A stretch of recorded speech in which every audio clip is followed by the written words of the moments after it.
So we did get a question today, and let's dive into it. Yeah, let's do it. Let's dive into the question. This question came in from Jamie.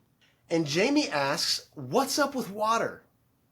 She didn't specifically ask that. Specifically, she asked hydration. What types of liquids count? Does coffee count? Decaf versus caffeinated make a difference? Diet soda? Hot teas? Or do we only count water? And this is a good question. Because it's just a good question. But before we can give a good answer, we're probably going to have to ask a few more questions. The main question is going to be around what is the concept of hydration here. Listen, if we're alive and we're talking and we don't have splitting headaches and our blood pressure's not 200 over, 140, then we're hydrated, we're surviving, right?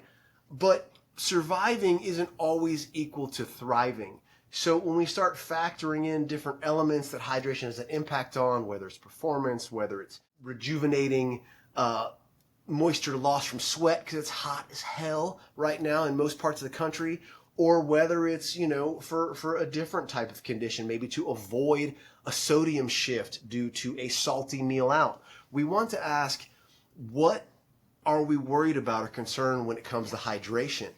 And more specifically, what I'm wondering about is, what does hydrated mean to you?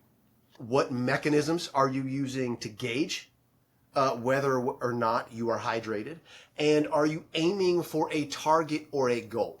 All that aside, all fluid counts, right? All fluid counts. So if you have a hydration target, or if your coach has assigned you a hydration target, all fluid that you consume during the course of the day, from teas, from coffee, from soda, but also from fruits, from vegetables, from any food that requires water for a cooking method, your oats all swell up, your rice swells up, all of that fluid is going to count to your total hydration status. So your body isn't going to differentiate whether you hit the bottle of Aquafina, whether you drink the diet soda, whether you put Crystal Light or Mio in your water, or whether you ate a lot of juicy fruits. There's a caveat to this. Yes, water from fruit and vegetables count. Water that you use in your cooking methods count. However, when we talk about calculating your hydration intake, when you're paying attention to it and you think, well, I'm aiming to hit this particular goal, we can't really account for the water in fruits and vegetables and cooking methods directly, because who knows? Who knows how much water those oats or that rice sucked up? Who knows how much your body's actually getting? How big of a portion did you eat, right? You're not measuring the amount of water and trying to do the back calculus to figure out grains of rice and how much they soak up. So when we talk about calculating hydration goals, if your coach has given you one, or if you have a particular amount you're shooting for every day, we are talking about ingesting a liquid of some kind, drinking water, tea, diet soda, coffee, those kinds of things. So yes, it counts, but tracking that is near impossible. It's going to be a little bit nebulous, to say the least, but it's also going to become a constant as part of your daily intake level. So if you're eating roughly the same amount of water-added nutrients, whether it's the same amount of fruits and veggies every day, the same amount of oats, the same amount of rice or whatever, it's all going to become a constant. When we talk about specific hydration goals, and if they're assigned to you, your coach will generally dictate, hey, X amount total, but let's aim for this specifically from water. Having a specific hydration goal can be a good thing, especially if it reminds you, hey, drinking water is not a bad idea. What that goal should be is going to, by and large, depend on a lot of factors. Who you are, how you respond to hydration, how you tolerate hydration, how well you stay hydrated based on your electrolyte levels, what your activity level is like, what your job might be like, what your training modality might be like, the climate you live in, what kind of sweater you are. All of these things factor in. So when we're talking about staying hydrated, we want to really take a deep dive into what we want from that what signs and symptoms we're about alleviating, and what we're doing specifically as an individual. If you are piloting that desk every day, living in the AC, not being very active, and you live in Canada, well, guess what, man? Your hydration status is going to be a heck of a lot different from somebody just spent the last 7 hours on the side of 95 working a traffic accident, who sweat literal buckets and now probably needs to catch a liter bag through an IV to even pretend to catch up. So we really want to pay attention to that. The other thing we want to make sure too is that when we're consuming fluid, we're not just bolusing our kidneys. We're not trying to down a gallon all at once. We're not just making, we're not just peeing it all out, and that our electrolytes are in balance enough to help us stay hydrated. The good, rule of thumb that you've all heard before about checking your urine status, to use that as an indication of hydration status, is probably a pretty good one to go by. The caveat to that is, what's your multivitamin regimen look like, right? Yeah. Some of us are going to get up first thing in the morning and we're going to urinate that neon green and we're going to think that we're hydrated. Maybe not. Yeah. Supplements, some medications, some food sources, beets sometimes will color your urine a different color. So it's a good starting point.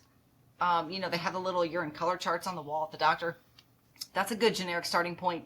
As far as personal signs and symptoms, things that you want to look out for to know that you're dehydrated. One, if you're thirsty.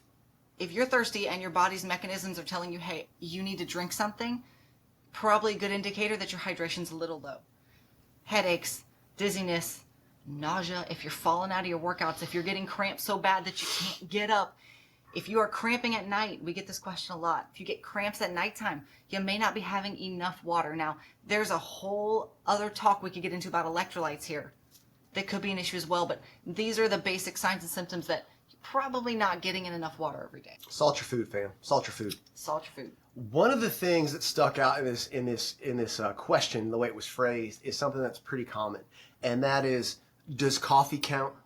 Does diet soda count? And does decaf versus caffeinated beverages make a difference? And the answer is yes. Everything makes a difference. Caffeine is in fact a diuretic. It does have diuretic properties, which will cause you to excrete additional water. However, the amount of caffeine you're going to consume in your beverages in no way, shape, or form comes close to being strong enough to negate the entire fluid content that beverage comes in. You're looking at 12 fluid ounces, and I'm just going to guess 60, maybe less milligrams of caffeine. No way it is going to cause me to shed 12 ounces. I didn't run the calculus on this. If anyone's interested, I will pull the slide rule out and we'll figure it out about how many additional milliliters would be excreted of that 12 fluid ounces. We could look into that, but it's not going to be a factor. For caffeine to cause any issues with dehydration through fluid intake, you probably have to worry about water toxicity. Way before, or electrolyte imbalances by consuming so much fluid before you'd ever even get enough caffeine to notice a difference. It's not enough to negate the balance or the amount of fluid that the caffeine's coming packaged in. Honestly, outside of electrolyte issues too, if somebody wants to go, hey, well, if I drink, 20 bangs and there's 300 milligrams of caffeine in each one of them, your heart's probably going to explode before the diuretic properties of that caffeine negates your water intake in that fluid. It's just impossible. So it's literally a physical impossibility due to the amount of fluid they put as the vessel for that caffeine. So the diuretic properties aren't going to get you. It's nothing to worry about. Does it factor in? Yeah. So much so that, if you're worried about it, just have a little sippy sip of water and you'll negate those diuretic properties. It's not anything most people have to worry about. And this kind of comes down to the dose determines the poison, right? Too, because if you're telling me, well, I don't drink any water all day, all I drink are diet sodas, now we probably have another conversation to have, because no, I wouldn't say get all of your water from coffee and diet soda every day. You probably should be drinking some water. Another question that we get a lot is, will flavorings or does bubbly water count? Of course. Absolutely. We flavor our water every day. We're big fans of Crystal Light in this house. It makes it tastier. And you get all your water in. Bonus. Absolutely. So I hope that helps. I hope that clears up some of the confusion with the what's up with water topic or the hydration. If anything didn't make any sense, let us know, and we'll drive it home. We'll try to figure it out. And if anybody needs us to go to the library and calculate that rate of loss due to diuresis from caffeine per milligram, we can get it figured out for you. People smarter than us have actually ran those studies, and we can get some information from them. But let us know if that helps.